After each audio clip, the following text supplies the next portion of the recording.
Ne gaspillez pas votre vie à poursuivre des choses secondaires. Je suis très sérieuse. Trop de chrétiens gaspillent leur vie. Engagez-vous à faire ce qui a une valeur éternelle. Votre vraie richesse n'est pas ici.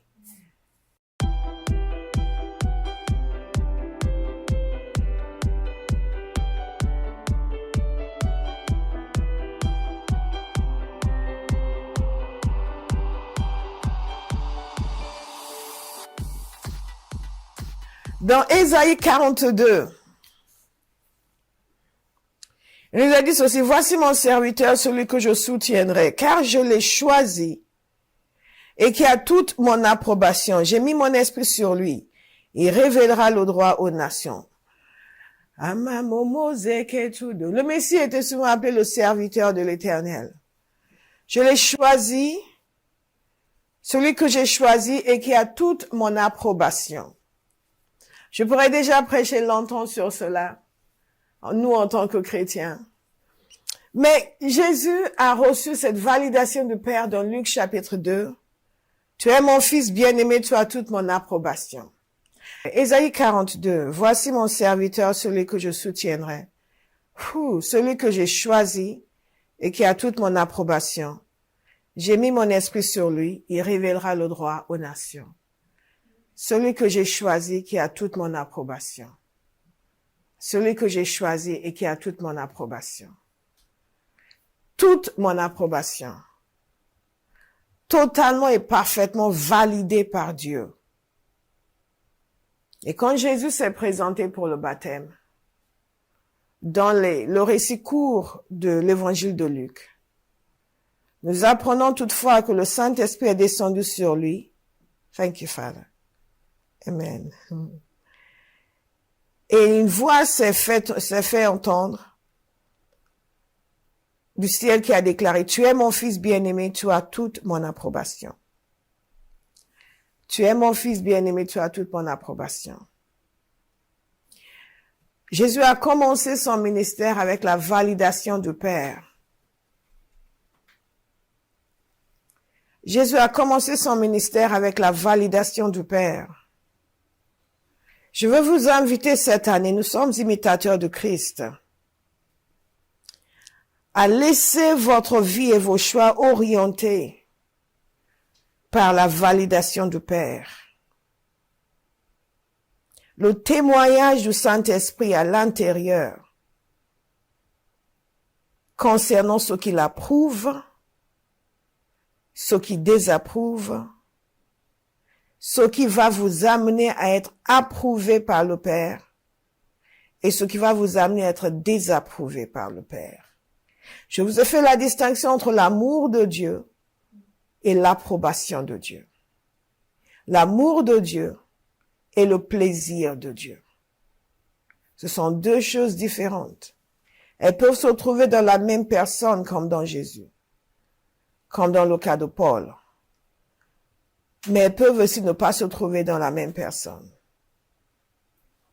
Toute notre vie, nous ne cherchons pas l'amour du Père. Parce que le Père aime, parce qu'il est amour. Il aime même les gens qui ne le connaissent pas. Donc forcément, il nous aime. Ce que nous cherchons, c'est l'approbation du Père. C'est parce que Dieu aime que la pluie continue de tomber sur un monde méchant. C'est parce que Dieu aime qu'il continue à maintenir ses œuvres dans la création. C'est parce qu'il aime qu'il a envoyé son Fils et nous ne méritions rien quand il a envoyé son Fils. Mais aujourd'hui, né de nouveau et réconcilié avec Dieu, notre but, ce n'est pas de poursuivre l'amour du Père, c'est acquis de par sa nature même. Notre but, c'est de poursuivre l'approbation du Père. Et l'exercice de l'autorité par Jésus était lié à cette approbation du Père. Parce que souvenez-vous, il est venu sur terre comme un être humain. Sans le Saint-Esprit sur lui et l'approbation du Père, il n'aurait pas pu exercer l'autorité comme il l'a fait. Et il en va de même pour nous. Sans la présence du Saint-Esprit, sans l'approbation du Père, nous ne pourrons pas exercer l'autorité. Même si Jésus nous a donné cette autorité, la dimension de notre exercice d'autorité est conditionnée par notre correspondance avec la volonté du Père, est conditionnée par l'harmonie qu'il y a entre nous et le Saint-Esprit, est conditionnée par la distance qui nous sépare de ceux sur qui nous voulons exercer l'autorité, c'est-à-dire les forces des ténèbres. Si vous êtes en collaboration avec le diable par vos actions, vos attitudes et vos choix, vous ne pouvez pas exercer cette autorité. N'oubliez pas, nous vivons pour l'éternité et pas pour le présent. Nous vivons dans le présent, mais nous vivons pour l'éternité. Nos objectifs, nos choix ne sont jamais en fonction de l'avantage présent, mais de l'avantage dans l'éternité. Parce que tout va passer. Et la seule chose qui va rester, c'est ce qui a été fait pour l'éternité. Jésus nous a montré cet exemple. Dans le peu de chapitres que nous avons étudiés dans l'évangile de Luc, nous le voyons fonctionner dans le présent, mais pour l'éternité. Toute sa motivation était éternelle, ses objectifs éternels, son action avait comme but éternel. Il agissait dans le présent, mais pour l'éternité. Pour l'éternité. Nous avons été formatés pour agir dans le présent, pour le présent. Et nous valorisons des choses qui n'ont qu'une valeur présente et actuelle. Et toute l'action du Saint-Esprit maintenant avec la parole, c'est de casser ce formatage. Nous contemplons Jésus pour voir qui il est, comment il est, pas simplement qu'il nous a sauvés, nous sommes nés de nouveau, nous le savons, ça c'est bon. Mais maintenant, comment faut-il vivre? Pas juste comme nous voulons, mais nous venons juste prier Dieu. Ce pour lequel Jésus nous a sauvés est infiniment plus grand que cela. Il veut se recréer en nous. Créer en nous les mêmes objectifs que lui, les mêmes désirs que lui, les mêmes aspirations que lui, le même fonctionnement que lui sur la terre. Par conséquent, il nous a donné son autorité. Il a dit, toute autorité dans le ciel et sur la terre m'a été donnée. Donc, vous allez faire ceci. Comme moi, j'ai fait, comme le Père m'a envoyé, je vous envoie. Mais comment est-ce que le Père l'a envoyé? Avec sa validation. Avec son approbation. Il commençait déjà tout de suite sa validation, son approbation. Si je vous pose la question aujourd'hui, est-ce que Dieu vous approuve? Quand vous examinez votre vie, je ne vous demande pas si vous êtes parfait. Jésus était parfait, nous ne sommes pas parfaits. Nous ne le saurons que en entrant pleinement dans l'éternité. Nous ne sommes pas parfaits. Mais est-ce que Dieu vous approuve? Est-ce que votre vie aujourd'hui est un témoignage de soumission, d'obéissance, de constance devant le Seigneur? De service, d'un cœur totalement donné à Dieu, à ce qui est cher à Dieu. Nous commençons avec sa validation, avec ce désir de lui plaire. Pas juste le désir d'être libre, parce que nous sommes motivés par nous, nous. Oui, quand vous venez de naître de nouveau, vous êtes, you're a mess. Rien ne va. Donc, on doit prier pour que vous soyez délivrés des démons. On doit prier pour que vous soyez guéris. On doit prier pour que vous soyez, que votre mémoire soit guérie, que vous soyez délivrés de toutes les horreurs que Satan a mis dans votre vie. Mais au fur et à mesure, doit naître en nous l'obsession de plaire à Dieu, l'obsession de ressembler à Jésus. Si ce n'est pas le cas, si nous continuons avec l'obsession que Dieu s'occupe de nous, nous restons des bébés.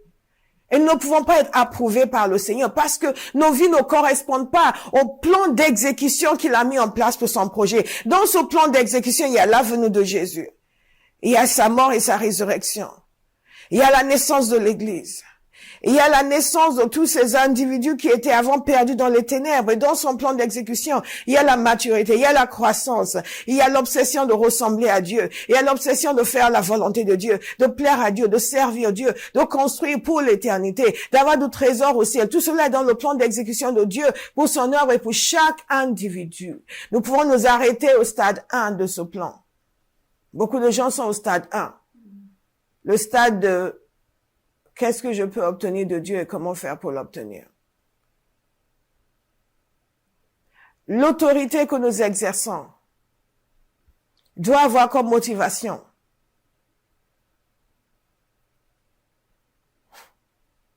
l'exécution du plan de Dieu, l'accomplissement du projet de Dieu. Quand nous commençons à entrer dans la maturité, nous commençons à nous soucier de ce que Dieu veut.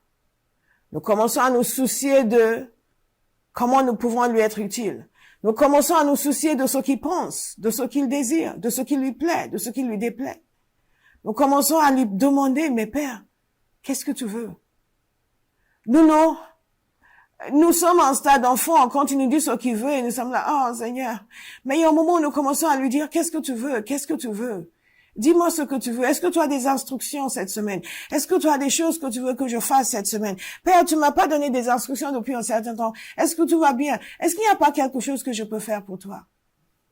Est-ce qu'il n'y a pas quelqu'un vers qui tu veux m'envoyer? Est-ce qu'il y a quelque chose que tu... Père, tu m'as pas donné de travail dernièrement. Oui, je sais, je sers dans l'église et tout ça, mais il n'y a pas quelque chose de particulier que tu as envie que je veux. Tu n'as pas besoin de quelqu'un pour faire quelque chose. Nous commençons à entrer dans la maturité. Quand nous commençons à avoir ce genre de questions dans nos cœurs, nous commençons à demander au Seigneur. Et c'est là où nous commençons vraiment à exercer l'autorité.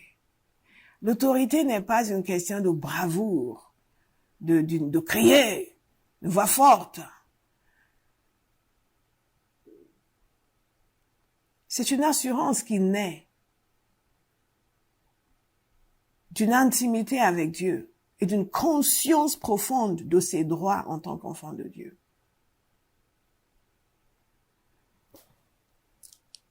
Pourquoi je vous dis tout cela alors que je vous dis que je vais vous parler de l'autorité? Parce que c'est le positionnement de celui qui va fonctionner dans l'autorité. C'est son positionnement. Il y a une grâce qui nous couvre lorsque nous sommes encore bébés, nous commençons à marcher, mais à partir d'un certain temps. Si vous n'adoptez pas ce positionnement, vous allez voir que vous parlez, les démons vous ignorent. Et vous chassez les esprits et c'est comme s'ils se moquaient de vous. Pourquoi? Parce que rien n'est caché spirituellement. Et spirituellement, ils voient qu'il y a une dissonance entre vous et le plan de Dieu, que vous n'êtes pas dans le plan d'exécution du Seigneur. En fait, que vous êtes à part, vous faites votre histoire à vous. Par conséquent, vous n'êtes pas dans l'obéissance, ce qui leur permet aussi de vous défier. Et quand je parle d'autorité, je ne parle pas que d'autorité sur les puissances des ténèbres, je parle d'autorité de façon générale. Nous allons donc voir, oui, domaine d'autorité, où Jésus a exercé l'autorité, où nous sommes censés exercer l'autorité. Il a exercé l'autorité sur le péché. Il a exercé l'autorité contre la tentation. Vous vous souvenez j'ai failli dire le jardin de Gethsémane. Vous vous souvenez dans le désert quand Satan est venu à lui. Dans sa faiblesse physique. Et je souligne physique, pas uniquement parce que quelqu'un avait une faiblesse spirituelle en lui, mais pour vous dire que dans sa faiblesse physique, c'est quand nous sommes physiquement faibles, très souvent nous nous permettons des écarts parce que nous estimons que là, non, franchement, j'étais trop fatiguée. Et surtout que je m'étais fatiguée au service du Seigneur. Je m'étais fatiguée pendant le jeûne. Et j'avais faim. J'avais 40 jours de jeûne. La majorité d'entre nous, nous croyons tout autorisés à la fin de 40 jours de jeûne. Nous sentons que quand même, nous avons assuré. Nous avons fait notre part. Mais la soumission envers le Père était telle en Jésus. Et c'est pour cela que je l'ai évoqué par rapport à l'autorité, le degré d'intimité entre vous et le Père, votre soumission avec lui, votre correspondance avec son cœur et votre distance de l'ennemi. Et c'est pour cela que j'ai évoqué ça. Pourquoi? Parce que dans les moments où la tentation va venir, où le péché va vous inviter, vous n'exercez pleinement l'autorité que si vous êtes en phase avec Dieu, dans vos pensées, soumis à lui. Vous ne vous croyez, vous ne vous arrogez aucun droit. Bien-aimés, déposez vos droits. Quand vous êtes face à l'ennemi, exercez vos droits. Quand vous êtes face à Dieu, soumettez-vous. Et quand je parle des droits du royaume, pas les droits de la chair. On se croit autorisé d'eux, on se croit tout permis. Parce que j'ai beaucoup servi, je ne permets pas qu'on me parle comme ça. C'est dans ces moments-là où vous pouvez invoquer une cause que la tentation va venir. Il y a des gens qui vont dire, oui, mais j'étais fiancé. Et je connais une situation comme cela, j'étais fiancé, je me suis gardée pure. Et après, il m'a quitté. Il m'a quitté, il était avec une autre fille, et les deux, maintenant, ils n'ont pas été purs ensemble, ils se sont mariés, ils ont des enfants, et maintenant, on les a même bénis à l'église. Donc, pourquoi moi, je vais continuer à me garder pure? Ça ne marche pas. Je vous rappelle que nous vivons pour l'éternité, pas pour le présent. Et celui que vous trouvez bien heureux dans le présent peut ne pas être bien heureux dans l'éternité. Si les seuls avantages qui nous intéressent sont les avantages présents, nous n'allons pas exercer l'autorité sur le péché. Parce que l'ennemi va nous proposer ce péché au moment où nous sommes faibles physiquement, ou faibles moralement, ou faibles mentalement, où nous avons été affectés par quelque chose, où nous avons été droits, et nous avons l'impression d'avoir subi des revers en dépit de notre droiture, et où les choses ne vont pas comme elles devraient aller. Et c'est là où beaucoup, s'ils ne sont pas soumis à Dieu, vont succomber à la tentation. La tentation peut venir de différentes manières.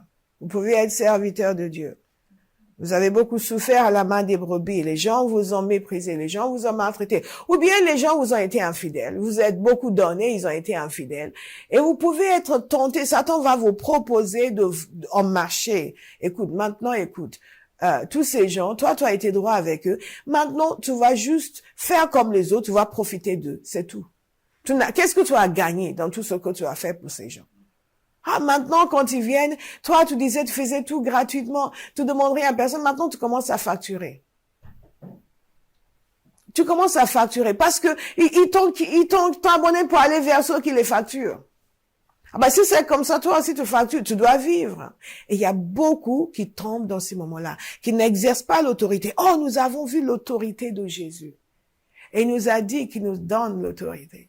Il ne nous a pas donné une autorité qu'il n'avait pas. Il nous a donné la même autorité que lui avait qu'il a exercé. Il a exercé sur la terre, mais quand il est mort et qu'il est ressuscité, qu'il a triomphé des forces et des puissances, il a repris toute cette autorité de la main de l'ennemi et il nous l'a transférée. S'il n'était pas allé à la croix, il n'aurait pas pu nous la conférer, cette autorité. Parce que nous, contrairement à lui, nous ne sommes pas parfaits. Il n'y a qu'un être humain parfait qui peut exercer l'autorité sur Satan, parce qu'il n'a pas été contaminé par la chute. Et Jésus a pu exercer cette autorité. Mais nous ne pouvions pas exercer cette autorité si elle n'était pas venue de lui. Mais elle est venue de lui. Et quand nous voyons à quel point il a exercé l'autorité, nous voyons ce que nous sommes capables de faire. Mais c'est une démonstration et je crois que la raison pour laquelle cette partie de la tentation, parce que Satan l'avait harcelé longtemps, mais que cette partie a été consignée par écriture, c'est que nous voyons que toutes les dimensions de l'existence et de la vie humaine ont été touchées. Toutes les dimensions. Il a fait appel à ses besoins, il a fait appel à son orgueil, il a fait appel à ses ambitions. Il a même fait appel au projet que Dieu lui a donné, lui proposant de l'aider à accomplir ce projet, s'il faisait les choses à sa manière à lui. Toutes les tentations pour pécher ne vont pas être pour faire quelque chose que Dieu ne veut pas. Ce sera pour faire ce que Dieu veut, mais d'une manière que Dieu ne veut pas. C'est ce qu'il a proposé au Seigneur. L'autorité sur le péché, l'autorité sur la tentation. Il y a toujours un moment où nous prenons la décision de ne pas aller dans ce sens. Je vous dis souvent ce que j'avais entendu un serviteur de Dieu dire. On dit que les gens tombent dans le péché, ils ne tombent pas dans le péché. Il a dit un serviteur de Dieu était venu le voir, je suis tombé dans le péché. Il a dit, tu n'es pas tombé dans le péché. Comment ça tu es tombé? Tu as pris un avion pour aller rejoindre cette jeune femme. Où est-ce que tu es tombé? Tu es monté dans un avion. Tu es descendu de l'avion. Tu es allé à l'hôtel. Tu l'as rencontré. Ça, ce n'est pas tombé. Ça, c'est marcher pour entrer dans le péché. Mais faisons attention au moment où nous sommes les plus faibles ou au moment où nous croyons avoir été les plus justes. Les gens font des choses mauvaises parce qu'ils pensent que oui, moi j'ai fait ça, j'ai fait ça. Ils se croient justifiés par l'excellence de leurs œuvres. Et donc, quand une réaction, ils tombent dans la tentation, ils font quelque chose de terrible, qu'après vous regardez, mais non. Imaginez que Jésus, après avoir jeûné 40 jours, dit, je suis autorisé à transformer la pierre en pain, pourquoi pas? Il faut bien manger, non? Nous pouvons exercer l'autorité sur la tentation et sur le péché. Jésus a exercé pleinement l'autorité sur la tentation et sur le péché. Jésus a exercé l'autorité dans son enseignement. Dans Luc 4, verset 14, Jésus, revêtu de la puissance de l'Esprit, retourna en Galilée et sa réputation gagna toute la région. Il enseignait dans les synagogues et tous lui rendaient gloire. Il nous a dit au verset 31, il descendit à Capernaum, ville de la Galilée, et il les enseignait le jour du sabbat. On était frappé par son enseignement, car il parlait avec autorité. Si vous avez le même esprit que Jésus a, vous devez pouvoir enseigner avec autorité. Vous devez pouvoir partager la parole avec autorité. Vous devez pouvoir aller dans la rue parler avec n'importe qui, avec autorité, rempli de Saint-Esprit et rempli de la parole de Dieu. Si vous n'êtes pas capable de le faire, vous n'êtes pas sérieux en tant que chrétien.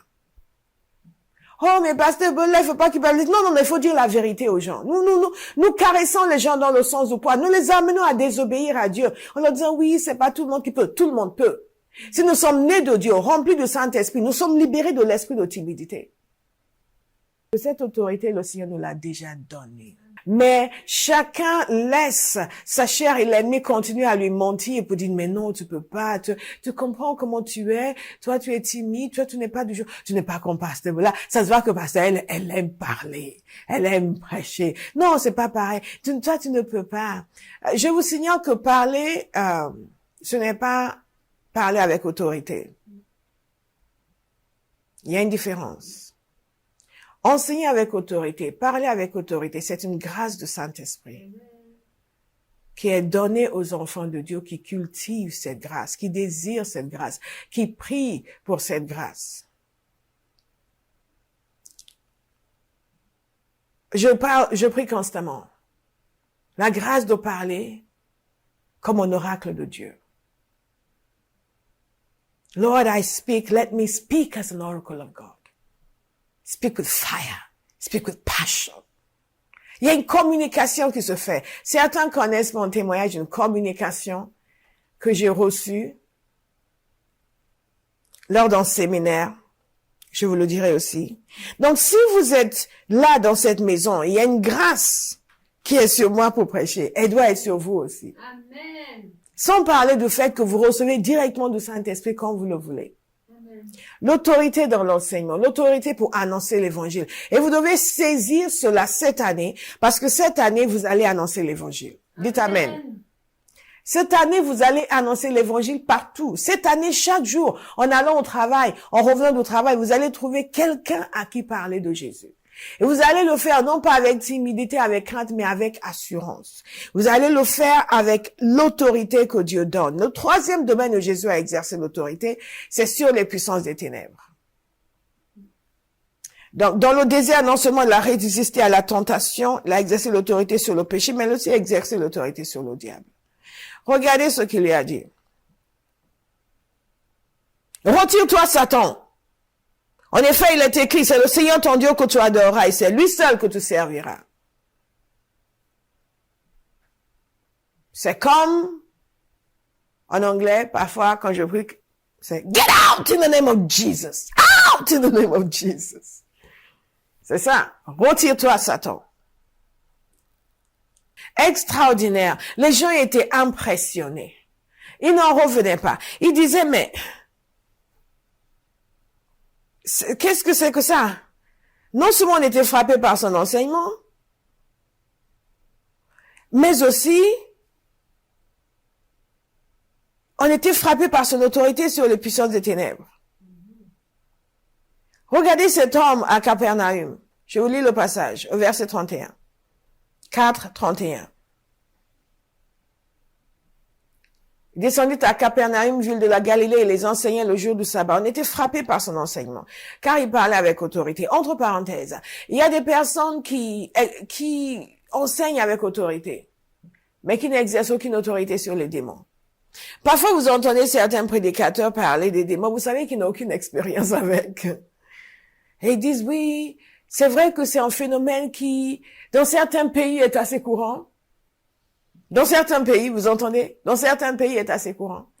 Mais en fait, ils ne se rendent pas compte que c'est un phénomène qui est courant dans tous les pays. Parce que Satan ne connaît pas de frontières nationales. Et la raison pour laquelle on ne le voit pas souvent dans certains pays, c'est parce qu'il n'y a pas les gens qui fonctionnent dans la puissance de Dieu pour les déloger. J'ai un ami serviteur de Dieu qui était allé prêcher dans une église aux États-Unis, dans ces endroits où on dirait effectivement que c'est courant dans certains pays, mais ici au milieu de nous, c'est peut-être à cause de la foi chrétienne qui est là depuis longtemps. L'existence seule de la foi chrétienne ne chasse pas les démons. C'est l'existence des hommes et des femmes chrétiens qui exercent l'autorité qui chasse les démons. Donc, il est allé prêcher dans cette église, une très grande église. Et il a pris la parole. Dès qu'il a commencé à prier, les gens ont commencé à manifester les esprits. Mais c'était la débandade, c'était partout. Partout. Et bien entendu, les pasteurs avaient les yeux comme ça. Il y a ça chez nous, il y a ça chez nous. Entre parenthèses, certains connaissent la petite histoire. Une jeune femme qui était en train de subir une délivrance. J'étais en train de prier pour elle. Et quelqu'un à côté qui regardait, qui dit, ah, pasteur, je savais pas que les blancs aussi avaient des démons comme ça.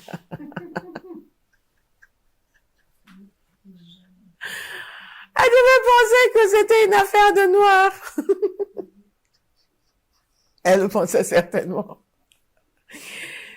Bien-aimé, l'autorité sur les esprits est indispensable. Nous enseignons avec autorité. Nous chassons aussi les démons avec autorité. Jésus a exercé l'autorité sur les démons. Un autre monde était frappé par son enseignement, car il parlait avec autorité. Dans la synagogue se trouvait un homme qui avait un esprit démoniaque impur. Il s'écria d'une voix forte, « Ah, que nous veux-tu, Jésus de Nazareth? Es-tu venu pour nous perdre? Je sais qui tu es, le Saint de Dieu. » Jésus le menaça en disant, « Tais-toi et sors de cet homme. » Le psaume 18 nous dit ceci, « Je poursuis mes ennemis. Je ne me retourne que lorsqu'ils sont entièrement consumés. » Vous n'avez pas le droit de vous laisser poursuivre par le diable cette année. C'est vous qui poursuivez. C'est vous qui poursuivez. C'est ce que la parole de Dieu nous dit. C'est nous qui poursuivons, pas le contraire. Jésus lui a dit, tais-toi.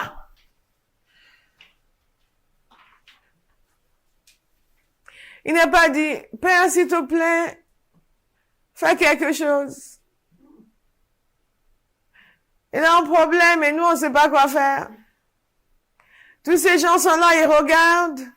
Parfois, nous prions, les gens sont là, tous ces gens sont là, ils regardent. Seigneur, fais quelque chose, touche-le, fais quelque chose.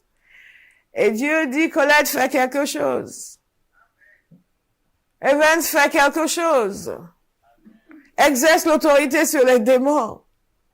Exerce l'autorité sur les puissances des ténèbres. Fais quelque chose, Abba House. Fais quelque chose. Vous voulez gagner quelqu'un en Christ et vous sentez qu'il y a un esprit qui le limite, faites quelque chose. Exercez l'autorité sur cet esprit. Ordonnez qu'il lâche la personne. Cette année, on va faire des choses. Hein. Et le Covid ne va pas nous arrêter. Ou plutôt, la Covid ne va pas nous arrêter.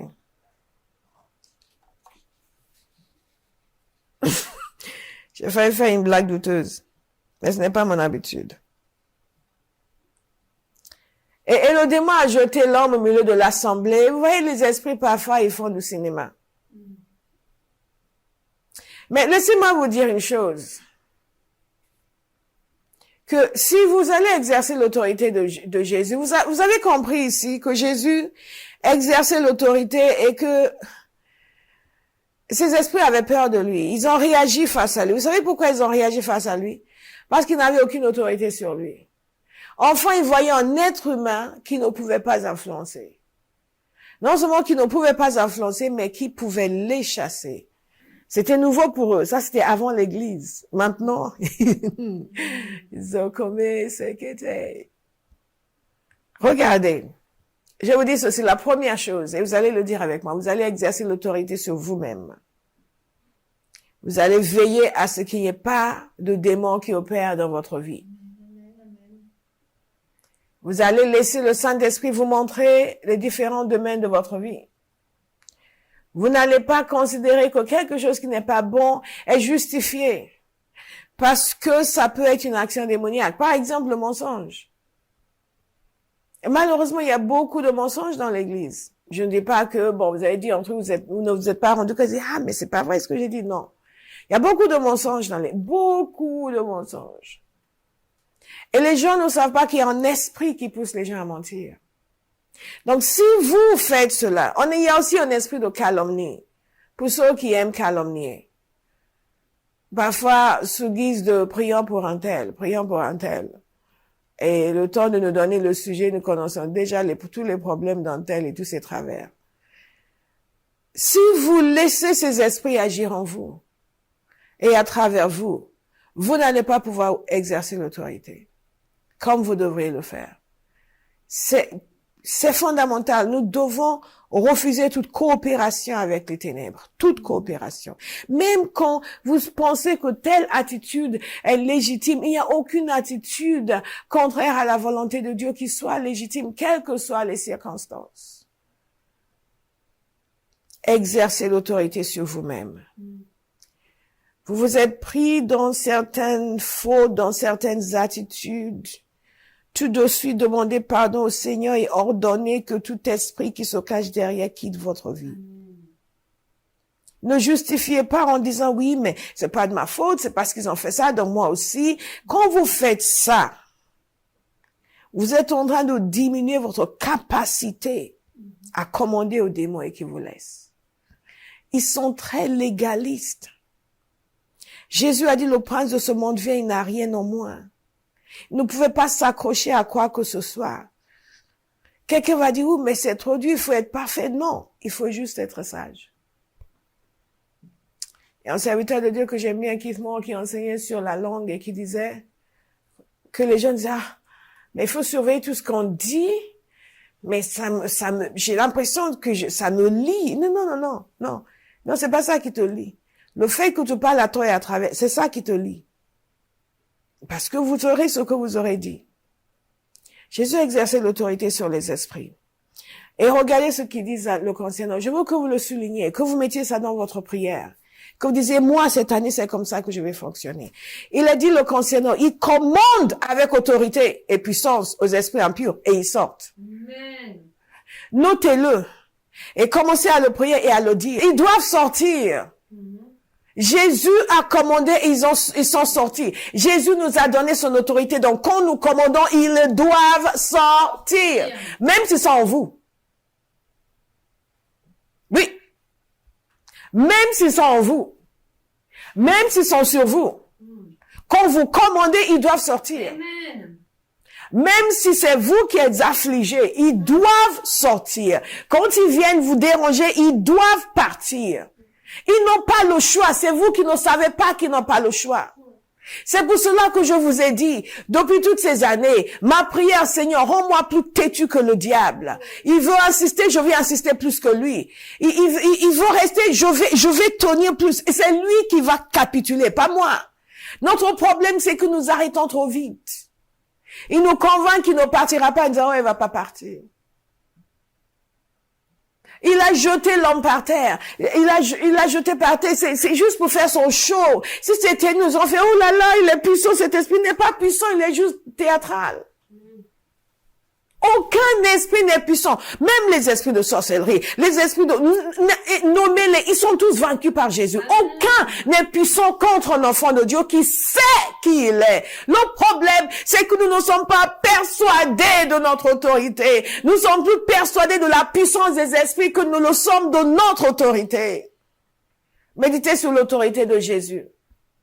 Regardez comment il a fonctionné. Et en quittant la terre, il a dit que cette autorité, il nous l'a déléguée. Regardez ce qu'il fait. Ne vous mettez pas à la place de la personne qui a besoin de délivrance. Mettez-vous à sa place, à la place de Jésus. Faites ce qu'il fait. Marchez avec lui. Asseyez-vous avec lui dans la synagogue de Capernaum. Enseignez avec lui. Et quand l'homme vient, regardez-le comme Jésus l'aurait regardé. Et avec lui, vous le chassez cet esprit. Vous le voyez tomber devant vous. Et vous ne faites aucun cas de ça. Comme Jésus n'a fait aucun cas. Jésus n'a pas dit, oh, il est tombé. Oh, il a fait tomber l'enfant. J'espère qu'il lui a pas fait mal. Oui, il a fait tomber l'homme. Oui, non, on est là. Il a tombé, courez. Non, tout ça, c'est du théâtre. Et ça contribue à nous impressionner émotionnellement et à affaiblir notre détermination à délivrer la personne. Il dit, il est fort celui-là. Il est monté au plafond. Oh! Écoutez, s'il monte au plafond, s'il se suspend dans l'air, s'il soulève tous les meubles, il partira. Amen. Et tout ça, il fait pour vous impressionner. C'est juste pour vous... Ce n'est pas parce que vous n'avez pas le droit de le faire partie, c'est juste pour vous impressionner. Et quand il vient vous presser la nuit, et vous êtes là, c'est pour vous impressionner. Mais refusez d'être impressionné. Laissez-vous impressionner par l'autorité de Jésus. Kame Zabodeshi. Lakatete, Lugoba. Vous devez être dispassionate. Vous devez être totalement froid. Quand il s'agit des esprits démoniaques, soyez froid. Aucune émotion. Aucune émotion. Totalement froid et calculateur. Je vais le sortir. Point. Il crie, il tempête, il se jette par terre, il se saute au plafond, il prend tous les meubles, whatever. Whatever. Quand vous êtes émotionnel, pasteur, il fait de la lévitation. So what? Et certains vont vous narguer. Oui, viens, si tu peux, si tu es puissant, toi aussi fais comme moi. Vous n'êtes pas là pour faire un déjoute oratoire avec les démons. Sors. Jésus a dit quoi? Tais-toi. Apprenez-vous aussi à dire. Tais-toi. Encore? Tais-toi. Jésus a dit, tais-toi. Et sors de cet homme. Jésus le menaça. Cette année, vous allez les menacer. Amen. Vous ne serez pas menacés. Amen. Autorité sur les démons. Laissez-vous impressionner par Jésus. Laissez-vous impressionner par son autorité. Il a exercé l'autorité sur les maladies. Vous savez, quand je vois Jésus guérir, je dis, Seigneur, apprends-moi à guérir comme Jésus a guéri. Comprenez bien ce que je veux dire. C'est toujours Jésus qui guérit à travers nous. Ce n'est pas notre puissance. Bien. Apprends-moi à faire comme il a fait. Montre-moi ce que je dois savoir. Enseigne-moi, Père. Je veux plus de résultats. Je veux voir plus de personnes guéries. Je veux voir plus de personnes guéries instantanément. Parce que j'ai l'autorité sur la maladie. Donc, apprends-moi. Ce qui me manque encore comme révélation, ce n'est pas l'autorité qui vous manque. C'est la révélation. Ce que je viens de vous dire est puissant. Ce n'est pas l'autorité qui vous manque. C'est la révélation. C'est la révélation. L'autorité, vous l'avez. C'est la révélation. La parole de Dieu nous dit qu'en sortant de la synagogue, il se rendit à la maison de Simon. La belle-mère de Simon avait une forte fièvre et on lui demanda d'intervenir en sa faveur. Abba House, ce sera votre témoignage cette année. Partout où vous irez, on vous demandera d'intervenir en faveur des autres. Yes. Vous commencez à entrer dans la maturité. Quand vous commencez à avoir des résultats de façon régulière. Pas juste, vous avez pris pour quelqu'un, il a été guéri, en coup de chance. Et les gens qui traitent ça comme un coup de chance. Et la prochaine fois, ça, c'est pas parce que la dernière fois, c'est Dieu qui fait. Hein. Non. Vous allez entrer dans une dimension de résultats systématiques. Dites Amen. Amen. J'ai dit, vous allez entrer dans une dimension de résultats systématiques. tellement systématique que les gens vont vous solliciter. Yes. Je vous assure, au petit niveau où je suis toujours surprise quand quelqu'un est malade et ne me demande pas de prier pour lui. Ça me surprend. Quand j'apprends que des gens que je connais ont été malades, ont souffert, ont été à l'hôpital, ont ceci, et je me dis, mais alors, mais c'est curieux, pourquoi ils m'ont pas demandé de prier pour eux? Vous savez pourquoi? Parce que j'ai l'assurance que quand je prie, Dieu guérit. Vous me suivez? Est-ce que tous les gens pour que je prie sont guéris immédiatement? Non. Mais j'ai l'assurance que quand je prie, Dieu guérit. J'ai l'assurance qu'il m'écoute. J'ai l'assurance que quand je parle à la maladie m'entend. Donc, je suis toujours étonnée quand quelqu'un est malade et me demande pas de prier pour lui. Et parfois, je suis catastrophée, j'apprends que quelqu'un est décédé, mais je dis, mais pourquoi ils m'ont pas dit? Est-ce que je suis la solution? Non. Mais j'ai l'autorité de Jésus. Amen. Et laissez-moi au moins prier.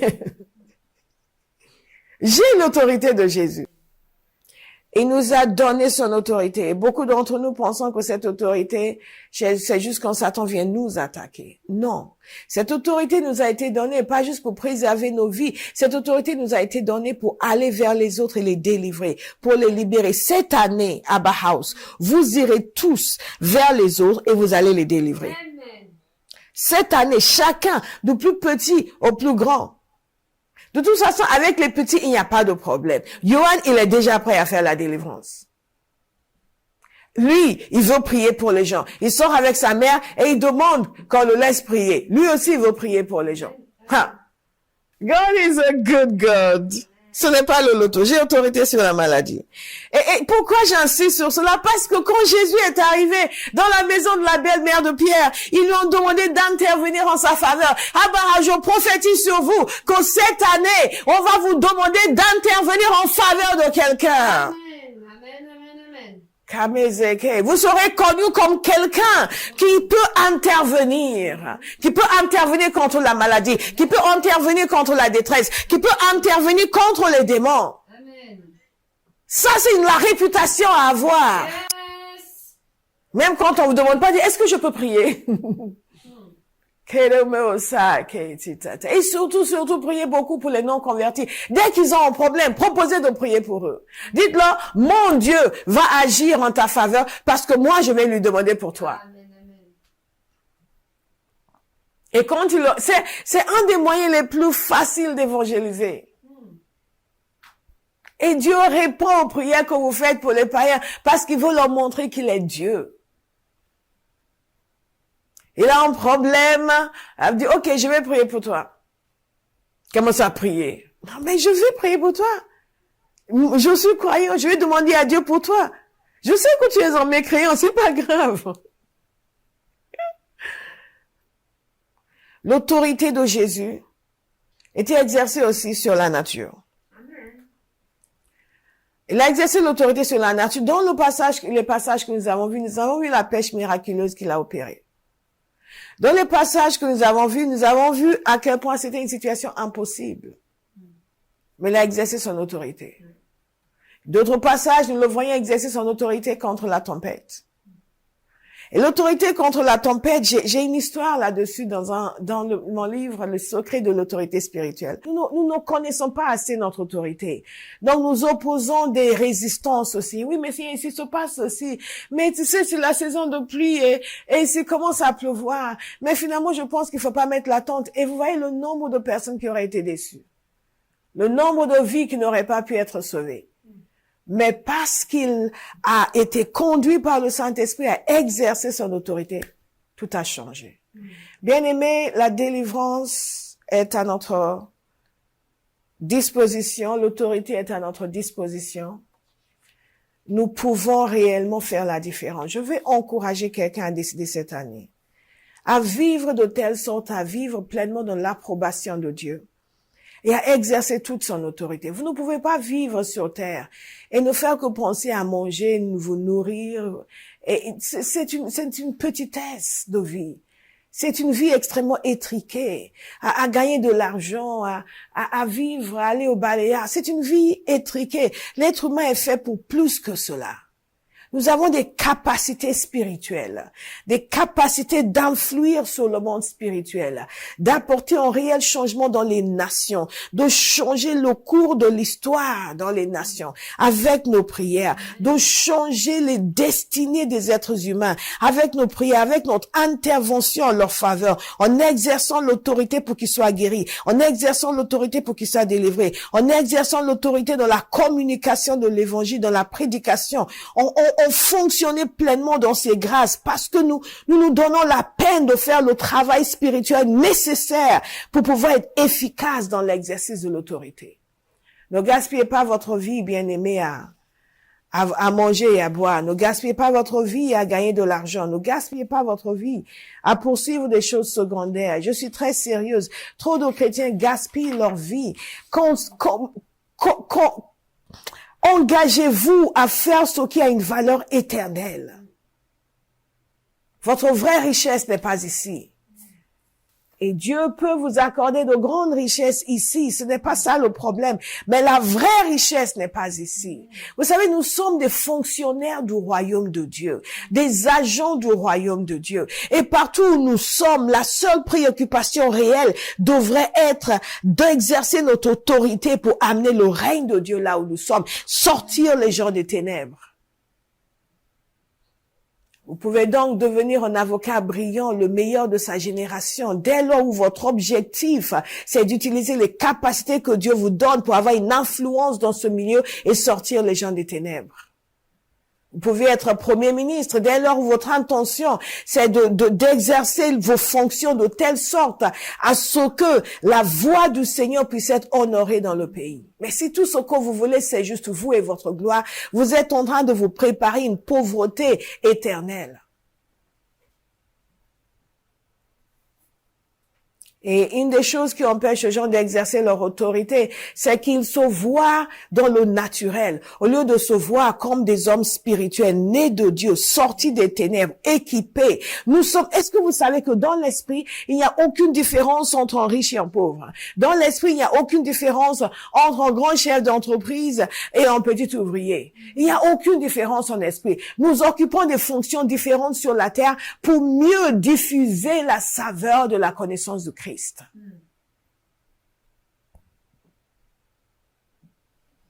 Mais il y a beaucoup de gens qui vont, parce qu'ils ont une condition pas très élevée dans la vie, vont avoir une opinion moindre d'eux-mêmes. Parce que ce qu'ils pensent d'eux est uniquement lié à ce qui est naturel et charnel. Ils n'ont aucune conscience de leur valeur spirituelle. Et si vous avez ce genre de mentalité, vous ne pouvez pas exercer l'autorité. Vous allez toujours vous sentir inférieur. Un homme et une femme qui se sont inférieurs ne peut rien faire pour le Seigneur. Inutile pour Dieu. Un chrétien n'est pas un être inférieur. Oh, même si vous ne savez même pas parler.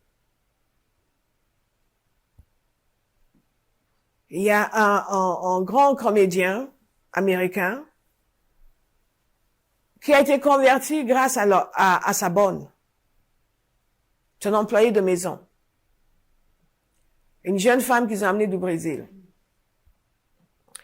Et elle leur disait, elle a commencé avec l'épouse, qui est brésilienne. Elle a commencé à lui dire, Madame, vous pensez que je suis venue ici pour nettoyer votre maison? Mais en fait, non, moi je suis venue ici en mission.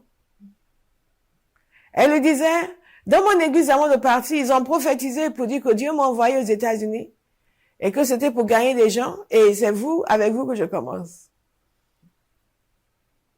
Elle était leur employée de maison. Elle se sentait pas du tout inférieure.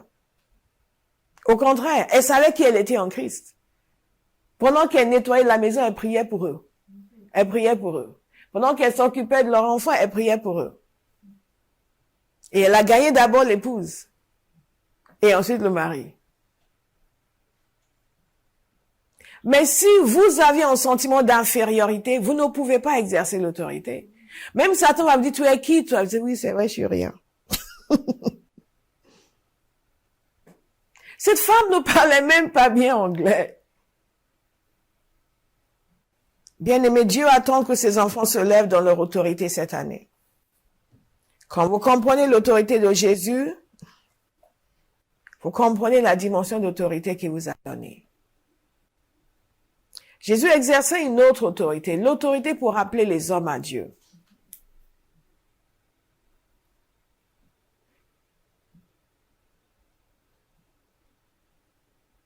Après la pêche miraculeuse, il a dit à Simon, « Désormais tu seras pêcheur d'hommes. » Ils ont ramené la barque à terre et ils l'ont suivi. Bien-aimés, nous allons libérer notre foi pour dire cette année, ils vont nous suivre. Amen. Oh yes. Yes. Nous avons parlé hier de l'appel de Lévi. Et regarde, Lévi lui dit, suis-moi. Et Lévi l'a suivi. Nous allons exercer notre foi cette année, que cette autorité sera manifestée à travers nous. Nous allons appeler les gens à suivre Jésus et ils viendront. Et ils viendront et la force qui les retenait, qui les opprimait, qui les empêchait de venir sera brisée. Amen. Jésus a exercé l'autorité sur l'impureté. Vous vous souvenez que la lèpre était symbole d'impureté. Et que si vous touchez quelqu'un, vous êtes vous aussi considéré comme impur. Jésus a touché cet homme, il n'est pas devenu impur. Au contraire, l'homme est devenu pur. Et je vous ai expliqué que pour nous, nous vivons dans une société où nous voyons de l'impureté partout. Nous sommes dans le monde, nous ne pouvons pas quitter ce monde, donc nous allons être en contact avec l'impureté en continu. Si nous n'avons pas conscience de notre autorité et que nous ne marchons pas dans l'approbation de Dieu, dans la rigueur spirituelle, nous allons être facilement contaminés. Or, nous pouvons ne pas être contaminés. Nous pouvons fonctionner dans notre autorité, exercer la puissance de Dieu pour ne pas être contaminés. Demeurer au milieu des gens et ne pas être contaminés. Je pense encore à deux jeunes filles pour qui j'avais prié, pour qui j'avais fait la délivrance quand j'étais en mission en Colombie. Ces jeunes filles faisaient partie du groupe de jeunes et leur délivrance était conséquente. Elles étaient très habitées. Leur mère était prostituée. Mais elles cherchaient le Seigneur. Elles pouvaient très bien aller dans le même sens. Elles étaient confrontées à cette impureté, mais elles avaient soif de Dieu.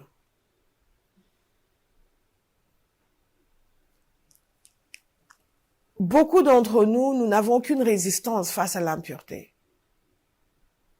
Il suffit que quelqu'un nous propose quelque chose. Il y a des hommes, il suffit qu'une fille vous regarde 2 fois aux faces en clin d'œil. Et vous commencez à trembler.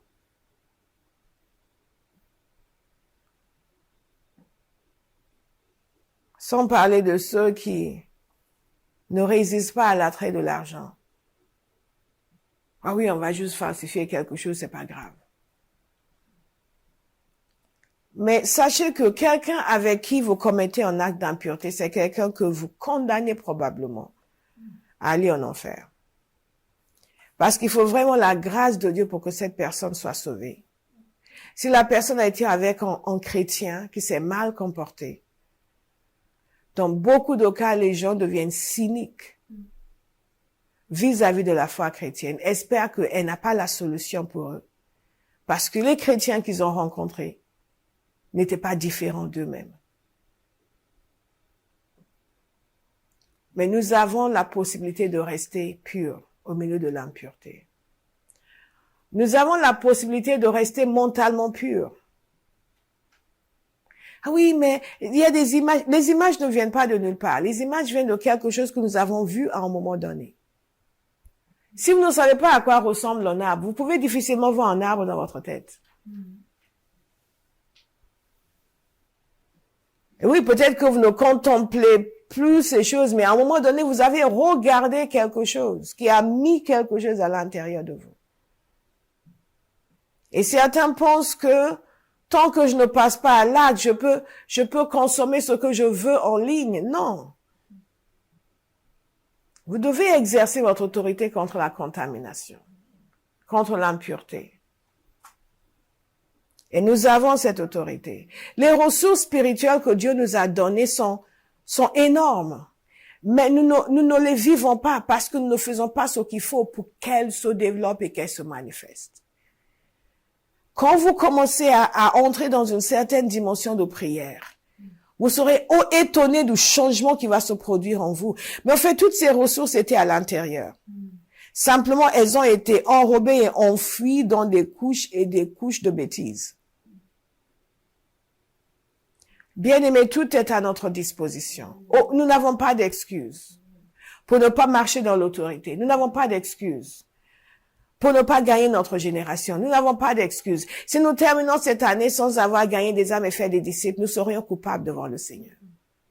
Nous n'avons pas d'excuses. Tout nous a été donné. Tout ce qui reste, c'est que quelqu'un décide qu'il va obéir. Il va entrer dans cette autorité que Jésus lui a donnée et agir sur la terre comme il est censé agir. Il n'y a pas d'excuse.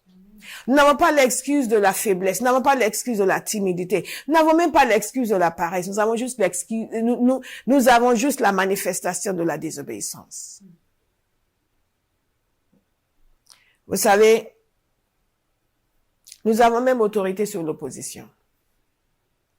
Jésus a exercé son autorité sur l'opposition. Vous avez vu comment les scribes et les pharisiens venaient à chaque fois chercher des problèmes, à chaque fois. Et cette année, c'est une année où nous allons devoir être très sérieux dans notre marche avec le Seigneur. Parce que l'hostilité à notre foi grandit dans le monde et particulièrement dans le monde occidental. Et si vous ne grandissez pas pour pouvoir exercer votre autorité contre l'opposition, vous allez finir par être de ceux qui sont chrétiens de nom, mais bon, en fait, n'osent jamais s'affirmer, où qu'ils soient. Un chrétien qui est intimidé, c'est un chrétien qui n'a pas été sérieux dans sa marche avec le Seigneur. Parce que quand vous priez, quand vous méditez la parole, il y a une force et une hardiesse qui va venir en vous. De telle sorte qu'une femme de ménage, un employé de maison, venu d'un pays du tiers-monde est capable de dire à des gens très fortunés, très riches, très élevés dans la société, non, je suis venu pour gagner votre âme à Jésus. Des paroles dans ce genre. Avec assurance.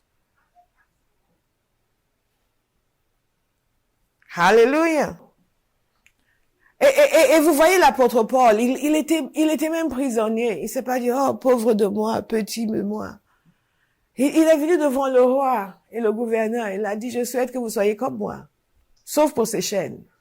Quelle assurance contre l'opposition. Quelle autorité contre l'opposition. Et Jésus nous a dit clairement de ne pas nous soucier de ce que nous allons dire. Hein, et qu'il nous donnera les paroles qu'il faut. Son autorité sur l'opposition était extraordinaire. Lorsqu'il s'est opposé aux scribes et aux pharisiens, il n'y est pas allé par 4 chemins. D'abord, il les a traités de vipères. Ensuite, il les a traités d'hypocrites. Et dans Luc 21, je vais vous lire du verset 10 au verset 15. Quand la persécution va venir, quand l'opposition va venir, parce que beaucoup d'entre nous sommes encore réguliers dans l'église parce qu'il n'y a pas encore eu d'opposition. Mais quand l'opposition va venir, combien d'entre nous allons tenir? Oh, nous avons l'autorité. Puis il leur dit, une nation se dressera contre une nation, un royaume contre un royaume. Il y aura de grands tremblements de terre en divers endroits, ainsi que des pestes et des famines. Il y aura des phénomènes terrifiants et de grands signes dans le ciel. Mais avant tout cela, on mettra la main sur vous et l'on vous persécutera. On vous livrera aux synagogues, on vous jettera en prison, on vous traînera devant les rois et devant les gouverneurs à cause de mon nom. Cela vous donnera une occasion de témoignage. Est-ce que vous avez compris? Vous allez être mis en prison, vous allez être traîné au tribunal, vous allez être traîné devant les rois. Il n'a pas dit, oh, mes pauvres, vous allez souffrir, j'ai de la pitié pour vous, pauvres de vous. Non. Il a dit, quand vous serez arrêtés, donc je le dis à Bahaus, quand vous serez arrêtés, quand vous serez mis en prison, quand on vous traînera devant les rois et devant les gouverneurs à cause du nom de Jésus, ce sera une excellente opportunité pour vous. C'est ce que Jésus a dit ici. Ça, c'est l'attitude de quelqu'un qui connaît son autorité.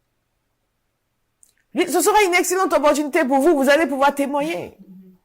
Peut-être que vous n'auriez pas pu connaître le roi, mais maintenant vous traînez devant le roi. Peut-être que vous n'auriez pas pu connaître le juge, et maintenant on vous amène devant le juge. Ah, monsieur le juge, quel plaisir d'être là. Justement, c'est l'occasion de vous parler de Jésus. Mais. Le défenseur, c'est pas vrai. Qu'est-ce qui m'arrive? Monsieur le juge, j'ai rien fait. Monsieur le juge, ma tension a monté depuis qu'ils m'ont arrêté. Je peux rien, lâchez-moi, s'il vous plaît. Je vous envoie votre esclave, lâchez-moi. Jésus dit, c'est une excellente occasion pour vous. Ça, c'est une autre attitude, hein. Cela vous donnera une occasion de témoignage. Mettez-vous donc dans l'esprit de ne pas préparer votre défense. Car je vous donnerai des paroles et une sagesse telle qu'aucun de vos adversaires ne pourra s'y opposer, ni les contredire. Yes! Même au travail, vous êtes persécuté parce que vous êtes chrétien. On dit du mal de vous. Dites, Seigneur, donne-moi des paroles et une sagesse telle que personne ne pourra s'y opposer ni les contredire. Oh yes. Tout est question de révélation, de l'autorité que vous avez, de l'attitude que vous êtes censé avoir. Ce n'est pas capituler et arrêter de parler.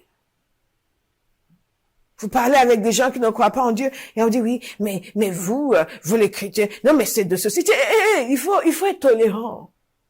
Toi, ton incrédulité, j'ai ma foi. Toi, ton athéisme, j'ai ma foi. Tu parles librement du fait que tu ne crois pas en Dieu. Je parle librement que je crois en Jésus. Je parle librement du fait que Jésus est le Fils de Dieu et qu'il est venu sur terre pour sauver les pécheurs, dont moi et toi. Dites autorité. Autorité. Sur l'opposition. Sur l'opposition. Amen. Que ce soit votre prière. Seigneur, à chaque fois que les gens s'opposent à moi à cause de ma foi, donne-moi des paroles et une sagesse telle qu'aucun de mes adversaires ne pourra s'y opposer ni les contredire. On dit, oh Seigneur, que personne ne réagisse mal. Ok, je vais parler. Mais Seigneur, il faut pas qu'ils réagissent mal. Qu'ils réagissent bien, qu'ils réagissent mal, qu'importe. Prenez ce passage et méditez-le, priez-le. Donne-moi les paroles et une sagesse telle qu'aucun de mes adversaires ne pourra s'y opposer ni les contredire. En d'autres termes, que Dieu parle et qu'il soit neutralisé. Amen. Qu'il soit totalement et complètement neutralisé. Complètement. Quand Paul a parlé, il ne savait plus quoi dire. C'est bon, on aurait pu le libérer, mais il a fait appel à César. Donc, on va l'envoyer à César. Il ne savait plus quoi dire. Non, il n'y a aucune raison pour que vous soyez confondus dans une discussion avec les gens qui ne croient pas au Seigneur et qui parlent plus fort que vous, mais vous les chrétiens, mais ceci, et vous les païens. Dites, qu'est-ce que vous avez à me dire? Oh God, give somebody some courage. Amen. Ça a besoin de chrétiens courageux. Amen. Nous présentons un évangile tellement larmoyant et parfois tellement mielleux. Oui, mais tu sais que Dieu t'aime. Mais que si un jour tu as envie d'y penser, et personne n'est intéressé par ça. L'autorité sur l'opposition. Et Jésus était constamment confronté à l'opposition. Et pas une seule fois, il ne s'est laissé intimider. Que l'intimidation meure dans votre vie au nom de Jésus. Amen. Nous avons trop de peur, trop de crainte, trop d'intimidation. Oui, ils vont penser qu'ils pensent ce qu'ils veulent. Leur opinion ne compte pas. Dès lors où vous faites ce que Dieu veut, si vous laissez les opinions des gens vous déterminer, vous allez être enchaîné. Et vous allez vous mettre en accord avec des choses étranges juste parce que vous ne pouvez pas supporter l'opposition. Jésus nous a donné l'exemple. C'était lui qui était le maître dans toutes les discussions et toutes les conversations. Aucune intimidation. Moi, je l'ai vécu. Jeune dans un milieu totalement étrange, les gens semblaient être si puissants, si forts. Et moi, je me sentais si petite. Et j'ai commencé à prier. J'ai dit, Père, I am the most powerful person in the room. Amen. And I must feel it. Parce que ce que vous ne savez pas, en fait, c'est que quand vous êtes avec les gens qui ne connaissent pas le Seigneur, vous êtes la personne la plus puissante dans la salle. Est-ce que vous le savez? Vous êtes la personne la plus puissante. Mais si vous ne le savez pas, vous allez vous sentir tout petit. Surtout si ce sont vos supérieurs. Donc, tu es à quel niveau? Oh, et vous êtes là. Oui, madame, je suis au niveau 3. Oh, vous êtes encore au niveau 3, vous? Oui, c'est vrai, il vous faut au moins 10 ans de métier pour arriver au niveau 5, c'est clair. Bon, écoutez, continuez. C'est pas encore bon, mais bon, ça va aller. Et vous êtes là. Oui, madame. Comme une souris. Quelqu'un va se lever comme une lionne. Amen. Ce que vous êtes n'est pas fonction de ce que vous êtes dans le naturel, c'est ce que vous êtes dans l'esprit. Nous tirons notre bien-être de choses ridicules. Comme notre vêtement, je suis bien habillée, donc je suis... Et les Congolais, quand ils sont sapés,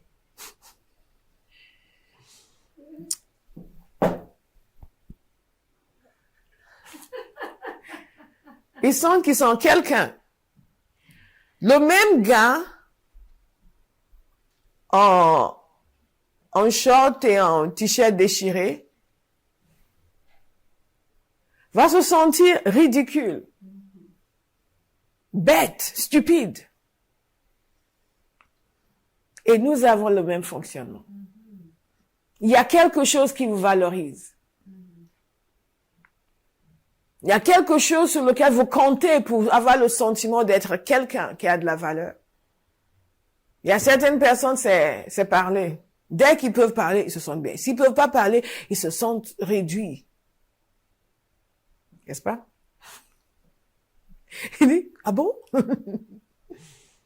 Tout dépend, ça dépend de la personne. Certaines filles, c'est le maquillage. Si elles sont maquillées à outrance, au point d'être méconnaissables.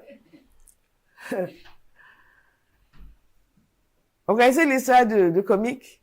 C'est un comique nigérian qui disait, il va vers une fille, il va vers une fille, il dit, Hi, how you doing?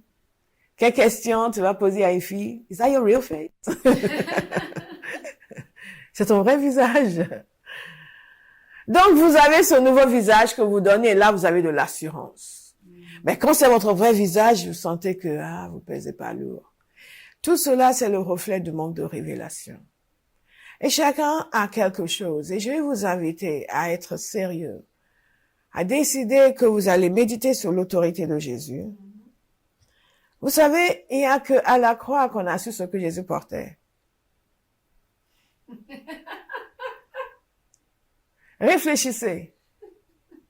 On n'a pas eu beaucoup d'informations sur sa garde-robe, sur le luxe de ses vêtements. Manifestement, il ne tirait pas sa gloire de cela, sinon Luc nous aurait décrit en détail. Nous n'avons pas non plus eu de détails sur le décor de sa maison à Capernaum. Nous n'avons pas non plus eu de détails sur la marque de ses sandales. C'est quand même curieux parce que ces choses sont importantes, n'est-ce pas, pour notre sentiment de compter. On ne nous a même pas dit dans quelle mesure il était fortuné, s'il était milliardaire ou... Certains sont convaincus qu'il était pauvre, je ne pense pas qu'il était pauvre, mais nous n'avons pas non plus de détails sur son compte bancaire. Donc, toutes ces choses qui nous valorisent ou qui nous dévalorisent, nous ne savions même pas grand-chose sur ses amitiés. Bon, nous savions que Marthe et Marie et leurs frères étaient ses amis, mais très peu de choses sur ses amitiés. Toutes ces choses qui nous donnent l'impression d'être importants, de ne pas être importants, de compter ou de ne pas compter. Ce que nous savons, c'est son œuvre. Ce qu'il a fait dans la vie des gens. Comment il a manifesté la volonté du Père. Sa communion avec le Père. Donc manifestement, si vous voulez exercer l'autorité, ce sont ces choses-là qui doivent compter pour vous. Ce sont ces choses-là qui doivent être présentes dans votre vie. Et nous allons prier dans quelques instants et je vais inviter quelqu'un à se séparer de ce qu'il utilise comme déterminant de sa valeur. Parce que si vous avez le mauvais déterminant pour votre valeur, vous n'allez pas exercer l'autorité, vous allez toujours vous sentir petit. Pour certains, c'est leur niveau d'éducation qui fait leur valeur. Donc, des gens comme moi, nous avons fait de grandes études. Mais ensuite, je vais rencontrer quelqu'un qui a fini son doctorat alors que moi, je n'ai pas fini, je vais me sentir petite. Si mon déterminant, c'est mes études. N'est-ce pas? Ou quelqu'un qui est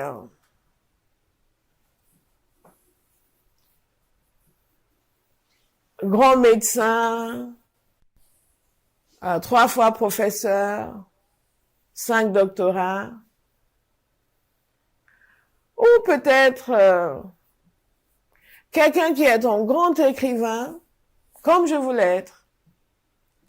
Et le regard dit, waouh, c'est ce que j'aurais voulu être. Et je me sens tout petit. Chacun a ce qui est en déterminant pour lui. Nous allons présenter ces choses au Seigneur, lui demander pardon d'avoir cherché notre valeur ailleurs. Et ce faisant, d'avoir permis à ce que des choses qui n'ont aucune valeur éternelle nous réduisent, nous élèvent, nous empêchent d'exercer notre autorité. Bien aimé, si vous vous sentez petit, vous ne pouvez pas exercer l'autorité.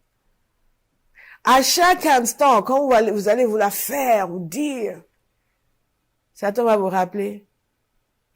C'est toi qui va vous rappeler quelque chose de petit dans votre vie. Pour, comment dire en bon français, cut you down to size. Pour vous rapetisser. Si vous mettez votre confiance dans ces choses, l'exercice de votre autorité ne sera pas total. Yes, Father. Yes, Father. Mm-hmm. Mm-hmm. Yes, Lord. Amen. Amen. Thank you, Lord. Je vous invite à vous lever, nous allons prier.